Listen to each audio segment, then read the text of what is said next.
Hey everyone.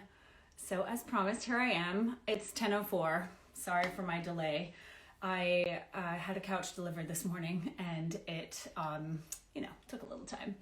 And also too, my puppies were acting crazy, trying to get into everything. So we had a little bit of a delay, but I'm here and I'm gonna hang out with you for about 45 minutes or so because I have a call in an hour. Thank you so much for being here. As my business manager, Julia, just said to me, it's been a minute since you've been live with your people.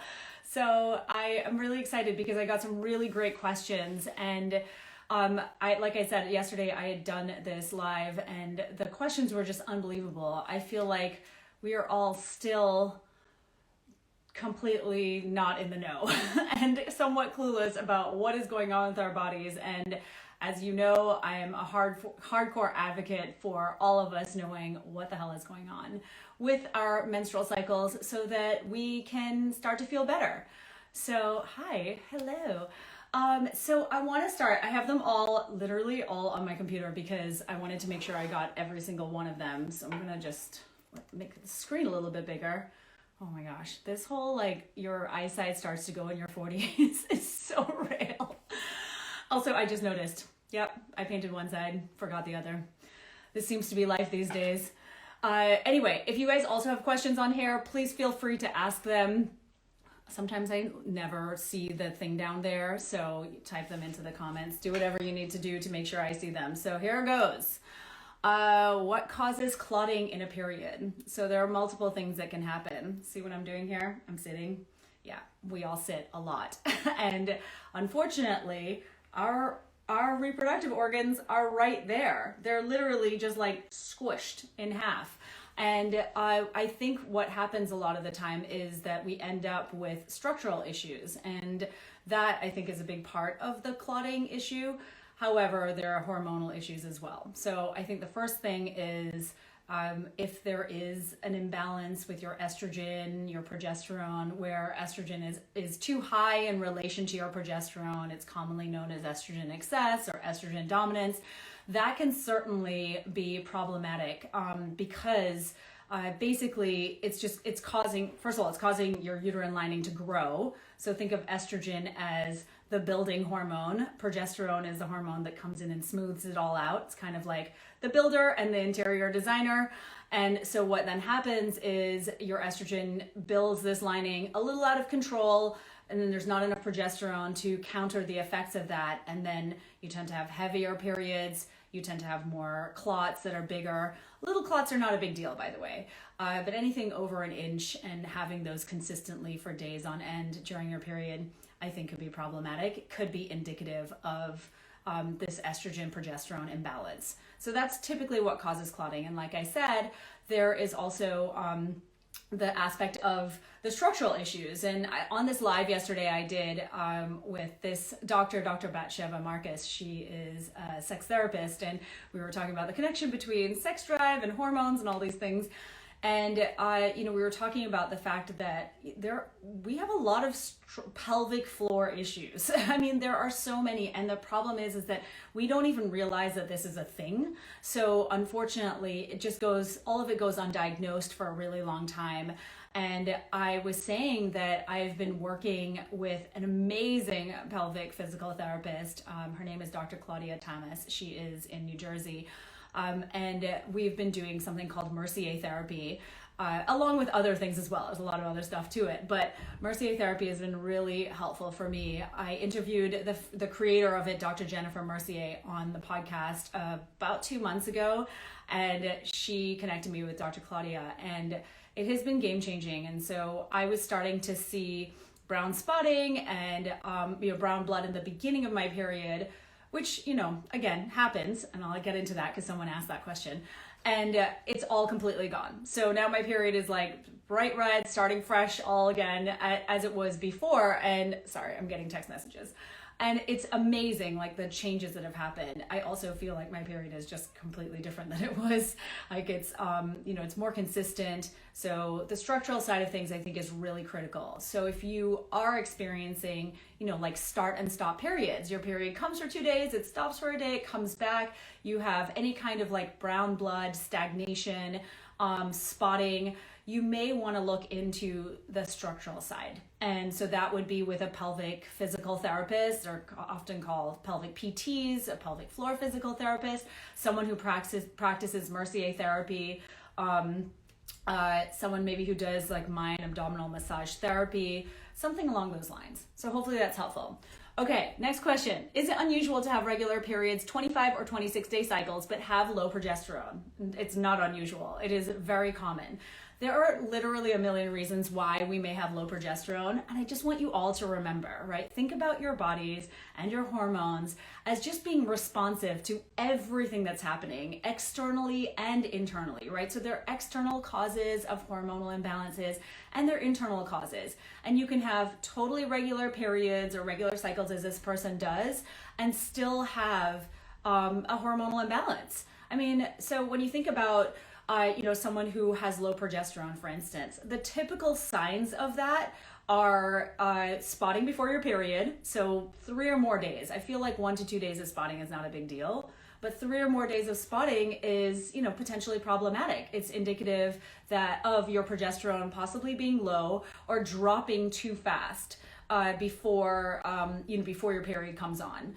And, other signs are like raging PMS, like you just can't control your mood or your mental health. Like your depression feels like it ramps up, anxiety goes up through the roof.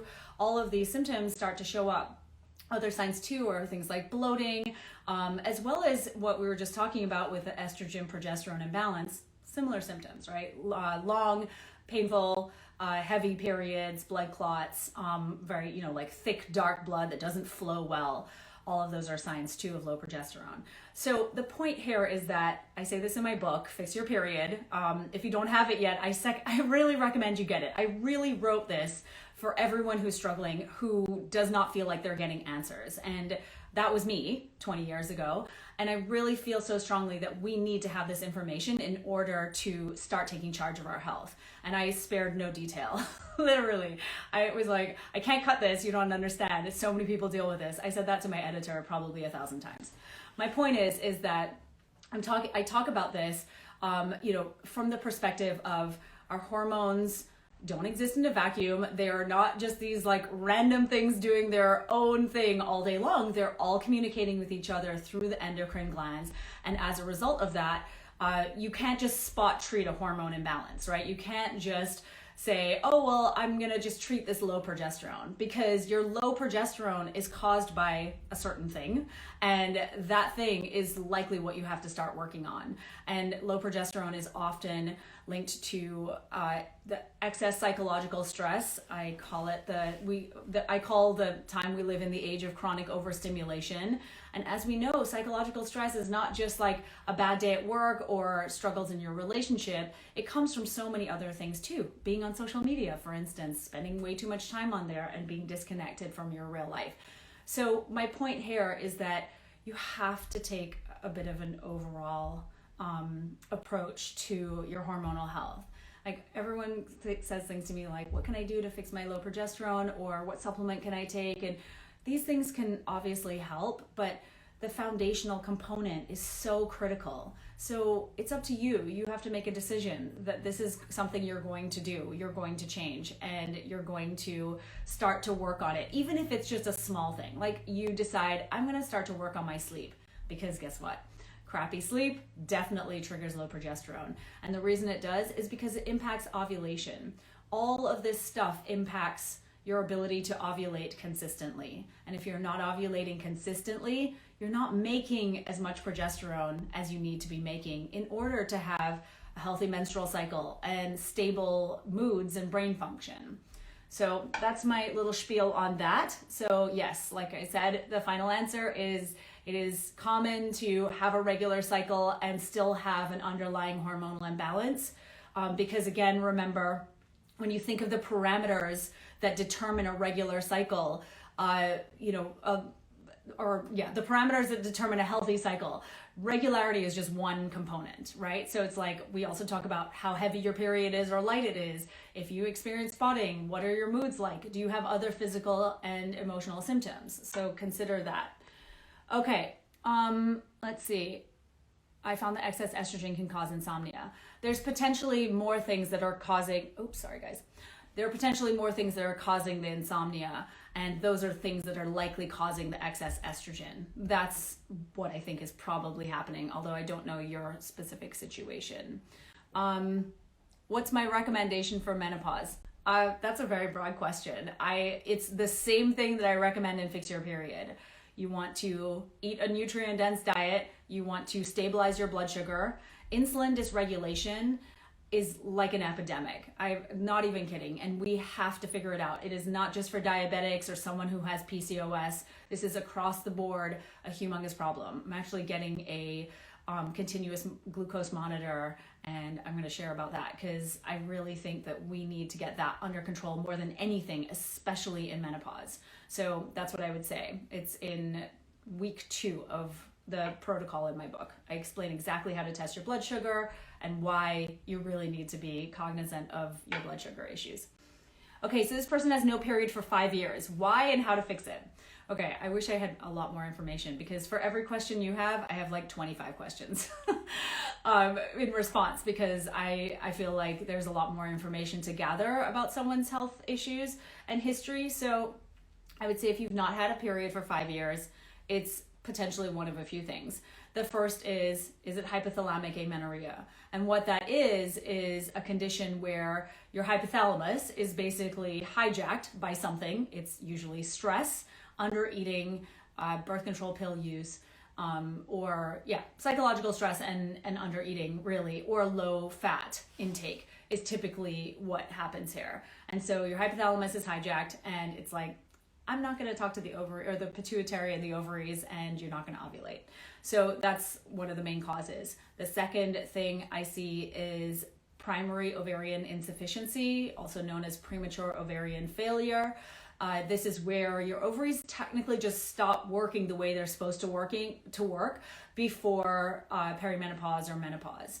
And this actually affects 1 in 10 women and menstruators. So that's a huge problem.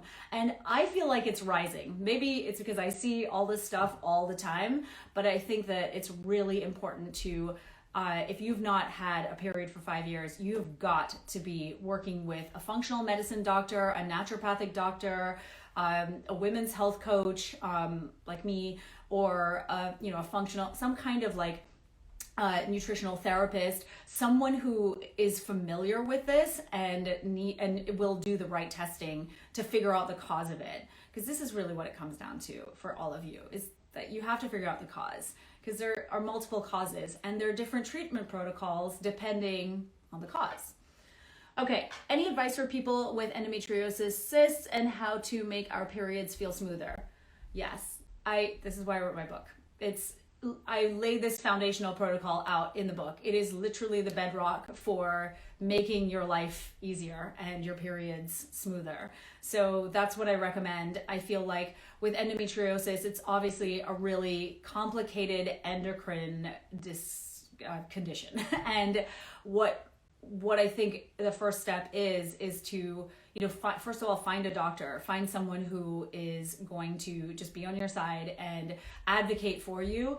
And if what I'm saying in my book is, I feel like that's a good first foundational step, but you have to find someone who you can work with, who is going to help you move the needle on your health. And again, like what I just said, someone who specializes in endometriosis and specializes in the lifestyle component of it, because all of these conditions, no matter what you have, I mentioned this last week, I did a post saying that your period problems are not that unique. And of course they are in some cases, but generally speaking, most of us are not consistently doing the basics that need to be done. And if we are doing all the things and we still have problems, then there definitely needs to be deeper investigation into what could be causing it. And oftentimes that second tier of healing is It involves your gut health, possible parasites, mold toxicity, some kind of underlying infection like Lyme disease or something else happening that is, just constantly hijacking your body and making it unable to heal to the point where you feel consistently good. Okay, ovulation pain. Mine can last days sometimes. Yes. Okay. So I talked about this in the book too, in I believe chapter 3, where I talk about all the different problems as they relate to your period. And ovulation pain, oftentimes, what my understanding of it is that, first of all, it's connected to inflammation, and what isn't. But if there is, underlying inflammation, and again, inflammation is the stuff that you can't see, right? It's the internal inflammation. It's not the bump on your leg that is all red and swollen. It's the internal red and swollen, so to speak. And so oftentimes if you're inflamed, and that comes from, again, lots of different things. I talk about it in week 1, chapter 4 of the book, where I'm talking about nutrition. If you are inflamed, that is going to cause pain. And for some of us, it causes ovulatory pain. For others, it causes ovulatory pain and menstrual pain. So these are, again, signs, right? So you want to use your menstrual cycle as a barometer for your overall health. And so if you are experiencing any kind of pain, really, that's definitely a sign that something is not quite right. So with ovulatory pain, underlying inflammation, excess estrogen, I have found that once you get your blood sugar under control and you start to bring more nutrients into your diet, that the pain usually dissipates and goes away completely. I mean, that's, it takes a little bit of time, but it is absolutely possible, and it's so worth it if you've experienced that kind of pain. So I would say that that's, what can trigger it. The other thing is that prostaglandins and proteolytic enzymes, they're actually made by your body, and so they sort of like eat up all of the collagen around the follicle so that the egg can be released. So if you're having problems with ovarian cysts and possibly ovulation pain, proteolytic enzymes can be really helpful too, again, as an adjunct to addressing the main cause of the problem, but that can be useful too. All right. Brown discharge. Is it ever normal? I talked about this a little bit, but I'll just touch on this and say real quick, it's not a terrible thing. Don't get me wrong. I don't want to make everyone feel like, oh, if I have brown discharge, there's a problem. And I assume she's talking about spotting before her period, but she might be just talking about brown discharge at other times in her cycle. You really want to look into it. Again, I recommend, if possible, working with a pelvic PT, working with someone who can manually manipulate this abdominal area. The reason I went to Claudia was because I had severe lower back pain, like on the sacrum, on the right here. It was so bad. I have never felt so incapacitated in my life. And it turns out that it's just like weak core, and it's a front issue, not a back issue. And my back pain is literally 97% better. I cannot get over it. I actually have not had my back feel this good in a really long time. And I haven't done a whole lot of work on my back. She hasn't done a whole lot. She's done a whole lot on the front, and I've done a ton of strengthening exercises. So this is something, again, where we have to do our homework.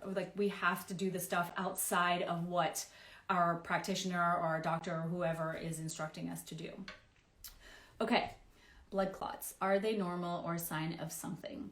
So like I said, it's normal to see a few blood clots in your blood, especially the first day or two when it's the heaviest oftentimes. And so just so everyone knows, your period can look a couple different ways. Like it can start, with a little bit of spotting and then come on really strong, be heavy, and then taper off gradually. Or it can start lighter, work its way up, and then come back down again. So it depends, but just know that whatever pattern of bleeding you have, the only one I think it is cause for concern is when it starts and stops. And that's where, again, like I said, I think the structural issues are pretty important. So those blood clots, as long as they're not bigger than an inch and they're not coming continually, then, like I said, all throughout your period, and they're just constant, and your blood looks like, it's like mushy and doesn't flow. I said this in the book too. I talked about it flowing kind of like maple syrup versus flowing, just being cloddy and clumpy. Then I think you're probably fine. And again, hey Jim. So yeah, I think that it's really important to just think about that for how your period should look. Then we've got, let's see, how can I start to take care of my hormones and period from the beginning? Well, I'm not sure what you mean from the beginning. I'm assuming maybe from puberty, but again, like I sound like a bit of a broken record, but I think it's, it's the foundational stuff. And I understand that not everyone is able to do this, but I think really working within the parameters of what you can do is the most important and what you have the most control over. Like I said, for some people, they have control over their sleep and they make an attempt. And you could just do this like tiny step by tiny step. You can start with, I'm going to bed at 10 p.m. instead of at 1 a.m. every night. And it requires you to make some effort in the evening in your routine to do that. So you start with one thing, and that alone can be potentially miraculous for your menstrual cycle, because melatonin and cortisol affect your cycle. So when melatonin is not at the levels it's supposed to be at, it can cause ovulatory dysfunction. And fortunately, if it's high or low, it can cause ovulatory dysfunction.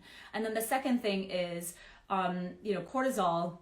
I talked about this. I dedicated an entire chapter to this about how cortisol and stress impacts your overall health and your menstrual cycle as well. So remember that if you can just start with the basics, and it's whatever you feel you have the most control over. Can you start changing your diet? Can you just eat a breakfast that is going to keep your blood sugar stable from the very beginning? And I outlined all of that. I really, like I said, I spared no detail. Let's see. And the other thing is too, track your cycle. People, you have to know your cycle. You have to use it as a roadmap for your health.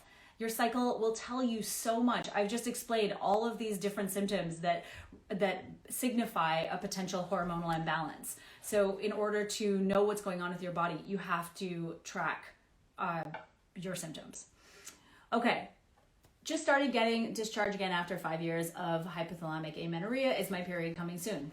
Yes, possibly. Track your cycle. Start taking your basal body temperature. Start paying attention to the type of cervical fluid that you're seeing, right? So when it starts to get that wetter consistency, you'll notice that typically if you have a regular cycle in the lead up to ovulation. So in the first, 7 to 10 days of your cycle, you might notice, or 7 to 10 days into your cycle, you might start to notice this change in cervical fluid. And you go from that dry sensation to that wetter consistency of cervical fluid. So I would suggest that you start there. So taking your basal temperature, you need to use a basal body thermometer. So that's a thermometer that measures your temperature in 1/100th of a degree versus 10ths of a degree. If you can't get one of those, it's okay. Use a regular thermometer under your tongue. First thing upon awakening. Your temperature is typically lower before ovulation, and then it rises after ovulation. I can't tell you how many people have said to me over the years, like, what do you want me to do? Like, you want me to take my temperature? And I tell you, like, it's one of the easier, more productive things you can do to figure out when you're ovulating, if you're ovulating, and when you're going to get your period.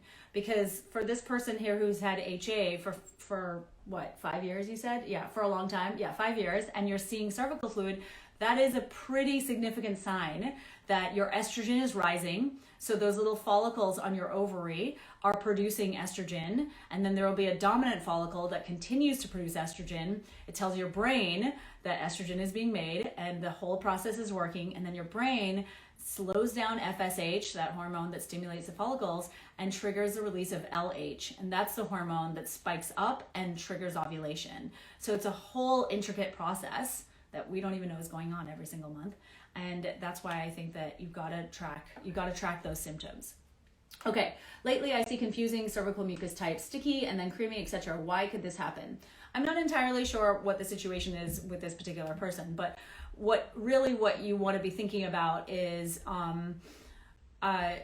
first of all, tracking your cycle, like I said before, and secondly, these shouldn't be confusing. This is what you see. A typical cervical fluid pattern is you sort of have that dry sensation, like I said. So you're drier on the drier side after you have your period. And then as that little follicle or the follicles are, are growing, they're producing estradiol. And that estradiol is telling your cervix that it can now start producing those cervical secretions. So that's really what's happening here. So you start with maybe just like a wetter, creamier kind of consistency. And then it starts to get maybe watery or even more creamy or lotiony, and then it goes to this egg white so you could stretch it between your fingers. Looks kind of like snot. It's not great, but the point is that these are really good indicators of ovulation and of overall health. So then you start to see this stretchy fluid, like I said. Not everybody has that, or you might have a little bit of it. That's okay. And then from there, once ovulation happens, or right before ovulation, you might notice it changes pretty dramatically to this sticky or drier sensation again, and goes back to sticky, creamy, something like that. So that's really a regular cervical fluid pattern throughout a cycle. And then it should stay that way for the most part throughout the end of the cycle. There is a bit of an estrogen bump towards the end of your cycle right before your period, and that might cause the cervical fluid to change a little bit again and get more wet. So just keep that in mind too. But that's what you're aiming for. Again, that's just common. It's not the norm for everyone, but that's generally what it is. Okay. Hi, Nicole. Love your page. Thanks. I have 2 weeks of PMS and strong pain during my menstrual cycle. Any tips? Oh girl, where do I begin? Nutrition. Getting out the seed oils, the industrial seed oils. So canola, corn oil, peanut oil, sunflower oil, all of these seed oils are, first of all, highly processed, highly inflammatory, super high in omega-6s. And what most people don't understand is that basically every restaurant cooks with these things. A lot of people cook with them. So cooking at home is a surefire way to avoid all of that. And bringing in more of the omega-3s. So fatty fish, cod liver oil or a fish oil supplement, and grass-fed meats are another one as well if you eat meat. So these are some of the things you want to think about in terms of pain and underlying inflammation. But that's one of the biggest ones. That can move the needle so much. If you took out seed oils for a month, you would definitely see a reduction in an improvement in health and a reduction in overall pain. I guess I can't say definitely, but I've seen it so many times. I'm like, yeah, you'll definitely see an improvement in your health regardless. So I really recommend doing that. I think that that's a really big help. And as for the PMS, again, like I said, I feel like I'm just repeating myself, but we have to start with these foundations. We can take a million supplements. PMS, I would recommend B6 and magnesium. And I would say that you want to be on some kind of multivitamin. So you're making sure that you're covering your nutrients. But that really only works effectively if you are also eating better and you are also balancing your blood sugar. I don't know if you all know this. I wrote about this too, again, because this is stuff that I think we all need to know. Estrogen or estradiol, so that's the main estrogen in cycling people who are, in their cycling years. And that estradiol in the first half of your cycle, as it's building, it actually is an insulin sensitizer, meaning that it helps you be a little bit more sensitive to insulin, and that way your blood sugar stays more stable. So pay attention to that in the first half of your cycle. Your moods are probably better. Your blood sugar is probably more stable. You don't feel as hungry. You don't have these crazy cravings. You're not as ravenous. You're not wanting sweet or sugar or salt or whatever. So pay attention to that. And then the second half, progesterone is a good hormone, but it lowers your blood sugar. And oftentimes, we're more tired in this time of our cycle to begin with. And that's because our bodies are slowing down. There's a whole cyclical thing happening here. And unfortunately, we live in a society where our cycles and our time cycles and our days are dominated by sort of a male cycle where it's high testosterone, high cortisol, and we're off to the races at 7 a.m. And then we're wrapping things up at 6 p.m. and then we go to bed. And that's not really how female bodies work. In fact, we have this whole monthly cycle, and we really have to think about how we can honor that. So that second half of your cycle, when progesterone is dominant, your blood sugar might not be as stable. And we're still oftentimes pushing ourselves as hard. And so that exacerbates a lot of the symptoms that show up, because your body's really just asking for rest in the second half of your cycle. So just keep that in mind, that really that is what your body needs. And if we're able to honor that by taking a few things off of our plate, maybe we don't schedule as much in the second half of our cycle. Do whatever you can to take care of yourself, and you will notice those symptoms start to dissipate. Again, there's a lot of other stuff involved. I mean, gut health and gut inflammation is a big part of PMS and PMDD. It is well established in the research that the gut component really impacts your brain health in other psychological conditions like depression, for instance. So why wouldn't it impact us as it relates to our cycle? It definitely does. So keep that in mind too. I wrote all about that as well in the book. I talked about PMS and PMDD and gut inflammation, the vagus nerve, which is the nerve that goes basically all the way from your brain throughout your body, but it goes through your gut. And there's a lot of really interesting research coming out on that. Okay, what time is it? 10:35. Okay. I still have so many questions, and I know you guys are all asking so many questions too. What about omega-3 supplements? I talked about that. I'm a big fan of the omega-3 supplements. There's excellent research on that for many, many years, hundreds and hundreds of studies, probably thousands at this point. So for me personally, I take a cod liver oil supplement, Rosita Real Foods. It's in the period portal. I have a period portal, everyone, just so you know. It's got like all my courses in there. It's got freebies. It's got a supplement dispensary. You get 15% off from my supplement dispensary. So anyway, you can go there, go to my website. Although I just launched a new website. It came up last night. I didn't even know this was happening, by the way. It was supposed to happen at the end of the week, but you know how it is, communication. And there was a problem with it, so it might be down right now, but go back to it in a few hours. I'm hoping it's up. Anyway, brand new site, period portal is there. I've got protocols for all different kinds of conditions as it relates to what supplements to take. Like I said, I take cod liver oil. I really love it. And people think I'm crazy because I actually drink this stuff. But it works really well. I tend to have dry skin and hair and eyes, and that's one of the things that really works. But I also have omega-3 supplements recommended in there too. And again, that is in conjunction with dietary changes, because as we know, cannot out-supplement a bad diet. Hi, Angelique. I know, I owe you a phone call and a text message. Okay, what are your thoughts on cycles that last up to 40 to 50 days? That's not normal. A cycle should be 25 to 35 days long. That's really what I like to see. And if it's lasting 40 to 50 days, what this means is ovulation is not happening when it's supposed to happen. It's not happening consistently. So ideally, I like to see ovulation somewhere between days 12 and 21, somewhere around there. And like I said, the cycle is 25 to 35 days long. And so if those cycles are within that range, and what that means is ovulation is happening consistently. And if ovulation is not happening consistently, there are myriad reasons why that might be. Psychological stress, physical stress, underlying gut health related problems. It's amazing. Like, I've seen this now multiple times where gluten, and if you have like a gluten intolerance or you have celiac, and it shows in the research too that this can delay your periods, it can stop your periods. And I had someone read the book and she stopped eating gluten and hadn't had a period in a year and got her period back within a month of stopping the gluten. And that was the only change she made. So I know. And I've seen this with clients too over the years. So consider that there are multiple causes: psychological stress, nutrient deficiencies. Your ovaries need nutrients. They are mitochondrial powerhouses. You guys like my nails, by the way? I said this in the beginning. I forgot to paint the other side. It's like 2020, 2021. This is what happens. But yeah, ovaries, mitochondrial powerhouses. If you don't have the minerals, like all the minerals, we're talking like magnesium, selenium, zinc.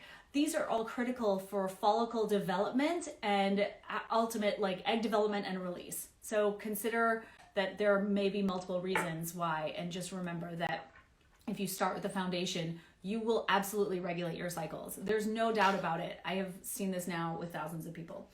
Okay, subtle cramps and nauseous almost entire luteal phase. Do you know why? You know, I won't just be like, oh yeah, you might have endometriosis, but I do think that that's a common, those are common symptoms for that. And again, underlying inflammation, what's going on? And like getting really honest, everyone, like with your diet, with what's going on with your health, really honest with your lifestyle.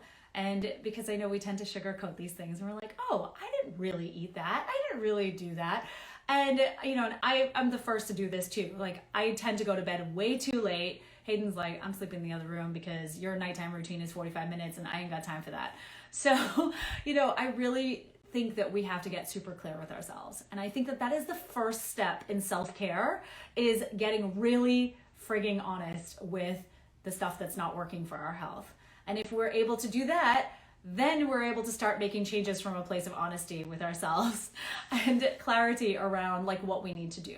So when it comes to like chronic nausea and cramps in your luteal phase, chronic inflammation is where you start. And you do that, you change that by stopping eating the food that's causing the chronic inflammation and eating the foods that are going to repair the damage from the chronic inflammation. It's not that hard. This is not rocket science. My book is not necessarily different to what everyone else is talking about. It's just that I show you how it's impacting your menstrual cycle and how your menstrual cycle is responding and how it's telling you that this isn't working. And that's the thing with your cycle. It's always going to tell you. The body does not lie. Okay, so many questions here. I can order your book from Switzerland. Is that correct? Yes, you can, Sheila. Absolutely. I had 2 book deals. I had one in the US and Canada and one in the UK. And so the UK version is available on Amazon there, multiple bookstores there. If you go to fixyourperiod.com, you'll see the booksellers pretty much all over the world. But yeah, if you can order from Amazon in the US or Book Depository, that's another site as well. Unfortunately, it's owned by Amazon, but whatever. It is, you know, it does international shipping. And there's also the Kindle version, there's the audio version, so you got options. Okay, alcohol. Okay, this is a good one, and I have so many other questions. I will come back, I promise. I feel like I'm here, I'm ovulating this week, so I will be back. But alcohol is obviously a little tricky because I recognize that Dr. Sarah Gottfried says that she talks about having a sticky relationship with alcohol. I'm like, I have a sticky relationship with sugar, not alcohol so much, but you know, we've all got our things. And alcohol is challenging for 2 reasons. First, it causes all kinds of blood sugar dysregulation depending on the type of alcohol you're drinking. Second, it's alcohol. There's nothing good about it. And so it's putting a pretty big burden on your liver. And if you don't know, now you know, your liver has multiple phases of detoxification. There's phase 1, there's phase 2, phase 3 happens in the gut. Phase 1 and phase 2 of liver detoxification are also responsible not only for breaking down harmful toxins and other metabolites and things like that. It's also responsible for breaking down your hormones into forms that can then be excreted into your gut and then removed from your body. So these hormones are you use them and then you get rid of them. So it's really important to remember that alcohol, you know, I'm not a purist by any means. I totally drink, but I just know that I feel terrible with it. And so again, this comes back to our own personal responsibility. What are we going to do to help improve our health? What is important to us? What are we prioritizing? Because if you're not ready to quit alcohol or to stop drinking as much as you're having, and you're having all these symptoms, then clearly your health right now isn't your priority. It's okay. You can totally own that. There's no judgment from me. I totally get it. I mean, like, I was in that place for a really long time. And then finally, in my mid-30s, I was like, wow, yeah, this wine really does not work for me. I can drink hard liquor, like I can do vodka better than I can do wine, you know, histamine and all that stuff. But the point is that we have to decide. No one decides this for us. We actually have complete control over how we're going to address this. And for some of us, it might be, okay, I'm just gonna cut down to like a couple glasses a week. And that really works. For others, it might have to be that we take it out completely or just have it like once a month. It really just depends on your physical makeup, your genetic makeup. My genes, my detox genes, they don't work so well. So I get horrible hangovers, and I also have histamine problems with wine. So it just doesn't work for me. Again, no judgment at all. Like, I think that we all have to come to this conclusion on our own, based on how we want to prioritize our healing. Okay, a few more questions. CBD oil. Oh, Angelique, thanks. You're incredible. I know. We're doing a live, I think, right? We're doing something next week maybe, or later this week. We'll talk. Angelique is another amazing women's health practitioner. Everyone, she's right there. She's like dancing. And she is in the UK. I refer a ton of my clients to her. She's a nutritional therapist, and I love her to death. So another person to follow for brilliant advice. She also has an incredible book. So just remember, like, there are a lot of resources out there, everyone, and there's so many people who want to help you. Like, we genuinely want to help you. Angelique and I and two other friends in the UK are in a WhatsApp group, and we talk about this a lot. Like, this is what we want to see. We want to see you all thriving and feeling vibrant and feeling well, because this is how you execute on the goals in your life. This is how you have the life of your dreams, when your physical health is in a place where you can do all of this stuff. Like, you can actually live the life that you want to live. All right. Anyway, CBD oil. I feel like I have so many spiels. CBD oil is great. I talked about this in my book. My dear friend, Jenny Sansusi, she wrote a book. At the same time I wrote a book. We were book writing blood sisters. She wrote a book called The Rebel's Apothecary, and she talks all about CBD for your menstrual cycle in there. She has a whole section on this, actually. I'm quoted in there. She's quoted in mine. It's kind of what you end up doing. And I'm a big fan of CBD. I think that, it's more complicated than I know. Like, I'm not an expert by any means, but I will say that I feel as though CBD can be super helpful, again, as an adjunct, right? We have to get those foundational pillars in order to feel better, but CBD can certainly help. And Jenny actually outlines how to make your own CBD suppositories, because that's how she got into this. I mentioned Foria suppositories, and Foria is a CBD company that makes the vaginal suppositories for period pain. And she took one of those and her period pain was gone. And she was completely blown away and so sold on this idea. So definitely a fan of CBD. I think, again, though, it's important to read up on this and try and figure out like what makes sense for you. And Jenny explains all of this. She talks through the suppository. She talks about oral CBD. She talks about topicals as well. She has tons of recipes on how to include CBD in your diet. It's pretty great. Okay, I'm going to keep going. I'm going to go probably for like another 10 minutes. All of these questions are amazing. You all are incredible. Thank you so much for being here. I really appreciate it. All right, what do we got? Could heart palpitations, heart pounding after your period ends be a return of the period? I don't know what RT means. Okay, so these heart palpitations and heart pounding, I see this a lot. So there's this thing, I don't like to label things because I feel like once we label it, we embody it. And I'm not into that because I think we're so much more than a diagnosis. But oftentimes, there's a thing called post-menstrual syndrome. And I wrote a blog post about this a while back. It's on my website. If you can get to my website, hopefully it's live. And if you just search, you will find post-menstrual syndrome. And I talk through the symptoms associated with that.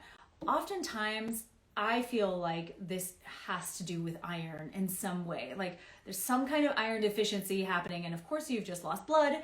And so it's exacerbated. And so the heart pounding and palpitations is certainly one of them. I think there's potentially a thyroid issue related to that too. But how do we get all of this under control? It's the exact same as how we get everything under control. We do the pillars, the balance your blood sugar. We start to bring more nutrients into our diet. Even if you're still eating sugar, even if you're eating or drinking alcohol, it doesn't matter. Like bring more stuff in. Don't be in that scarcity mindset and think, oh, I have to take all this stuff out. I don't subscribe to that. And then start like working on your gut health. Maybe that requires you to take a few things out that are, potentially causing your gut to be like, this isn't good. This isn't good, sister. And then also too, like get thyroid testing and don't rely on the conventional doctor ranges for thyroid results. Based on my training, I wrote about thyroid testing, subclinical hypothyroidism, why this is like an undiagnosed epidemic. in the book as well, because I really think that, again, we need to be our own experts. I love what my friend Dr. Jess says. She talks about being your own best doctor.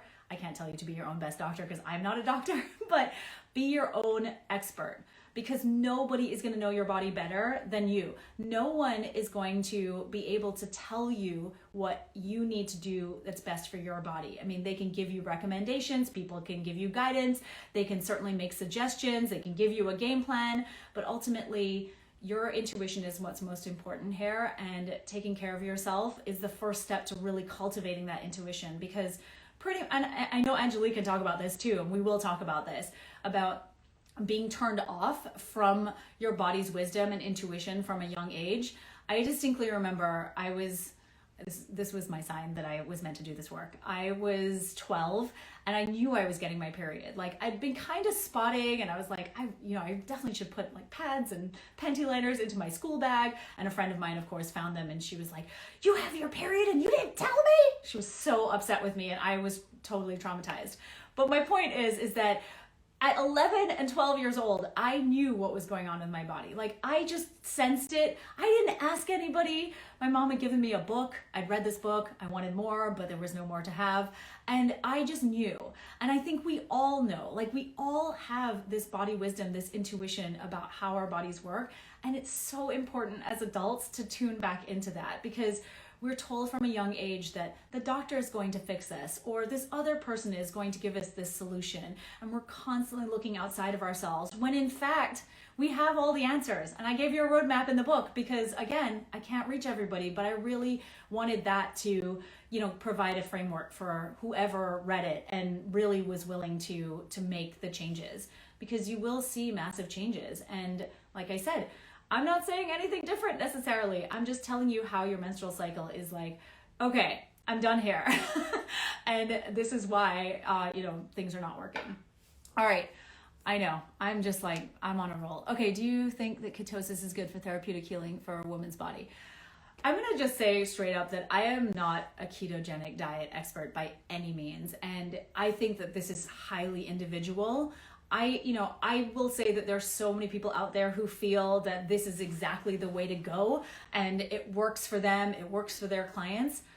I'm not totally sold, but again, I'm not an expert, and I will totally own that. I will just say that I feel like that type of diet, or a keto diet, is really helpful in a short term or a short span of time.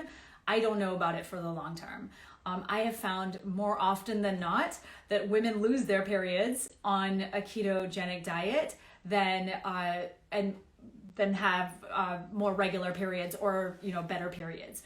At the same time, I will say I hear too, like, I don't have period pain anymore. I have a regular period. I got my period back on a keto diet. So I think it's highly individual, and I don't think there's anything wrong with experimenting. I've definitely gone keto. Oh my God, I was starving. I was starving for the whole time. And then people who do the keto diet will say, well, that's because you have XYZ problems. Like, possibly. But I ended up bringing carbs back into my diet, and I have been very happy since. And my weight has been the same pretty much. I mean, minus the ice cream that I ate to stay awake. I know I'm totally not doing what I preach, but last year writing that book was so hellacious, and I ate a lot of ice cream to stay awake. Minus that time when I put on some weight. My weight has stayed the same. I really eat according to what feels right for me. And I think that that's really what it comes down to, because there's a whole bunch of experts telling you how to eat and how to live. And it might not be congruent with your body makeup and your genetics and your lifestyle. So yeah, it depends. The most annoying question or answer ever. All right, does melatonin supplementation affect sex hormones, specifically estrogen? Yes, it absolutely does. I said this earlier. You may want to, when I finish the recording, you may want to go back and listen, but melatonin definitely does. It can do both. So low melatonin and high melatonin from supplementation typically, can disrupt ovulation and cause fertility problems and longer cycles, or cycles to disappear completely.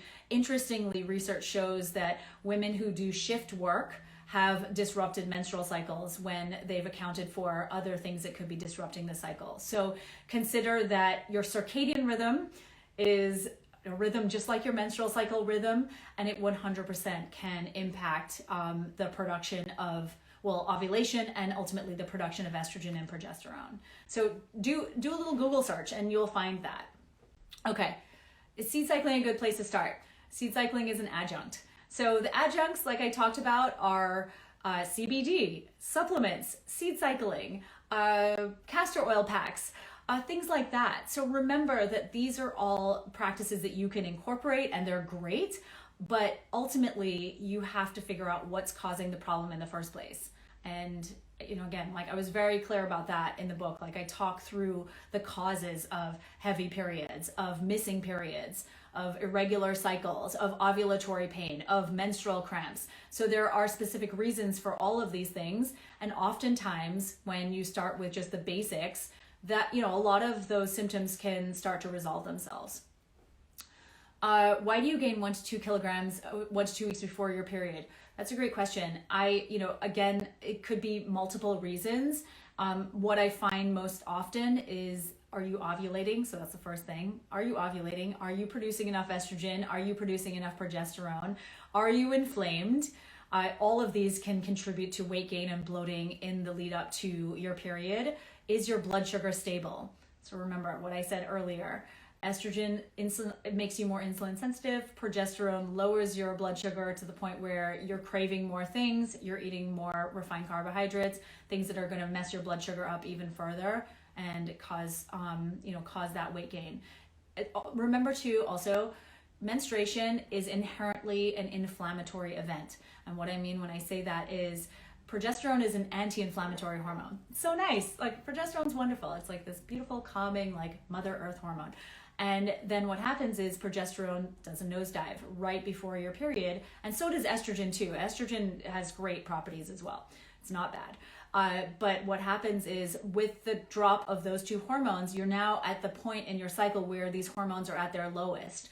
And you're having an inflammatory event because your uterus starts to release all these prostaglandins.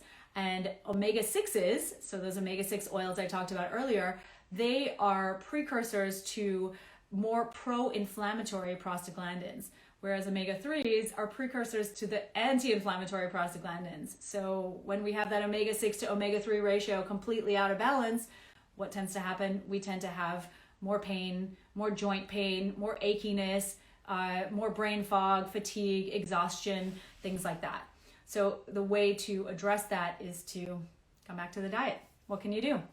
I also, by the way, if books aren't your thing and you want like an actual protocol, like I created a program based on, the book and the program are similar. So it's called Harness Your Hormones. So it's like the first few weeks of the protocol that's in the book. So if that's helpful, you get videos from me, very straightforward, recipe book, meal plans, all of that, and you want to understand how this all works. I also have a Periods 101 video in there too to explain all of this, then that might be helpful for you too. Okay, you guys, I have to go. Oh my God, it's almost 11. I have a meeting. I'm pretty sure I have a meeting now. Hold on, let me check. My team is going to be like, hello? Yes, I do. I have 11:15. Okay, I got 3 more minutes. Okay, so how much calories should we take? Okay, this is another one. I don't know how many calories you should eat. I also don't subscribe to this whole calorie thing. Like I'm not into counting calories or that calories really necessarily mean anything. It's what you're eating that really matters, because as we all know, a handful of M&Ms is however many calories, and you could have probably an entire plate of really good food that is the same amount of calories. So you can see calories don't really mean anything unless you're eating a handful of M&Ms repeatedly. So my point here is that I don't know how many calories you should eat. I do know how you should make your plate. And what you want to be doing is having working with a ratio, obviously, but like a quarter protein, half your plate carbs, and that's carbs in the version of leafy green vegetables and cruciferous vegetables, and maybe some starchy vegetables like sweet potatoes or squash or something like that. And then another part of your plate having the fat, so avocado and maybe some olive oil and fatty fish, things like that. So that's really the goal here. Blood sugar stabilization and eating enough food so that you feel full is really what matters. I would throw out the outdated idea that calories are super helpful. Okay, hold on. I feel like there are a lot more questions. I will take one more and then I gotta go, you guys, but I will be back.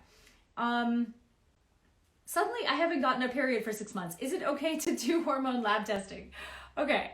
If you have not gotten a period for 6 months, that is a sign that something is going on. That means that you are not ovulating. And we all know already, because I've been saying this, if you're not ovulating, there are multiple reasons for that. So when you have not had a period for 3 months, you really have to start investigating. I will say, there is a caveat, 2020. And I've been talking about pandemic periods for a while because they are totally a thing. And the collective worldwide stress of what we have all been through has had a humongous effect on our menstrual cycles. Remember, females are keenly attuned to external stressors. That is a survival mechanism. Sadly, because we live in the modern world where that's just all we deal with all day long. Remember what I said about chronic overstimulation? Our bodies are, constantly responding to this. So oftentimes, I mentioned this in that chapter on stress as well. I talk exactly about how stress impacts our ovarian function and ultimately our periods. But if you've not had a period for 6 months, it may have something to do with what was going on over the last year. It may be something personal. Think back to when you lost your period. What preceded that? What happened? And then go from there. Hormone testing can be done. Your doctor, you really need to go to a doctor who's going to listen to you and advocate for you. And if you don't have a period for 6 months, hormone testing can be helpful to determine what the cause of it is. But oftentimes, what I see is hypothalamic amenorrhea. And the cause is psychological stress, under eating, lack of nutrients, low body fat. So that's a combination. Okay. All right. I gotta go. I'm sorry. I really have to go because I have to prep for this next call. But I feel like these are amazing questions. Like I said, I answered a lot of this stuff in my book. And, there's a lot on my website as well. I have multiple programs. Like I said, I have the Harness Your Hormones program. It's literally only $27. Just a little bit more than my book is on Amazon right now. So just keep that in mind. There are answers and there are solutions. It's just up to you. And I said this in the book too. It's up to you to decide that you want to change this, that you don't want to be stuck in this old paradigm of, I have these problems and I can't fix them. Because I don't fundamentally believe that to be true. I believe that there is a solution to pretty much everything. Granted, there are some really complicated conditions, and I understand that. But we can all make improvements, and we will see improvements in our health and in our menstrual cycles and how our periods play out. So just keep that in mind. And remember, it doesn't matter what hormonal imbalance you have, you still have to do the work. I said this the other day. I have multiple functional medicine doctor friends who will not even see patients if they are not doing the basics. And that is eating properly, maybe taking out gluten and dairy because those tend to be very inflammatory and problematic for a lot of people. Again, not necessarily the case for everyone. They're not like addressing their sleep. I know a doctor who literally won't see you if you're not meditating consistently every day and you're not doing like a checklist of things that she requires for you to do before she really looks at what you're doing. And the reason for this is because they don't want you to waste your money. You don't need to waste your money on supplements. You don't need to waste your money on seeing really expensive doctors or even getting really expensive testing. I mean, most gut health tests don't even show parasites on them. So if that's what your problem is, then you have to do the protocol. Like that's really what it comes down to. Like you have to just decide that you're gonna do this, take care of yourself, figure out a way to put yourself first, because I know we don't do that very well either, and like really take ownership. And that's what it comes down to. I did this in college. It was a nightmare and I had no idea what the hell I was doing. And I like sort of kind of clawed my way out of the mess I'd gotten myself into of years of being on hormonal birth control as a teenager, years of eating terribly, years of unresolved trauma and stress because my dad died in a plane crash when I was 11. And my whole life turned completely upside down. My mom never recovered emotionally. And and I lived for years with this humongous burden. And so it took at least a decade for me to figure out how to address these problems. So I promise you, I know what it's like to live in this place of feeling so stuck and frustrated, but I know that you're all smart, incredible people, and you will figure out what works for you and what's best for you. Anyways, thanks for all your questions. I love you guys so much. I promise I will be back. Like I said in the beginning, my business manager, Julia, was like, it's been a minute since you've been on lives. And I know, and I will definitely be back. And we will talk soon. And I know I get cut off in an hour, so I really gotta go now. I love you all so much. Bye. Thank you so much. And if you have more questions, hit me up and I will address them on the next live. All right, bye guys.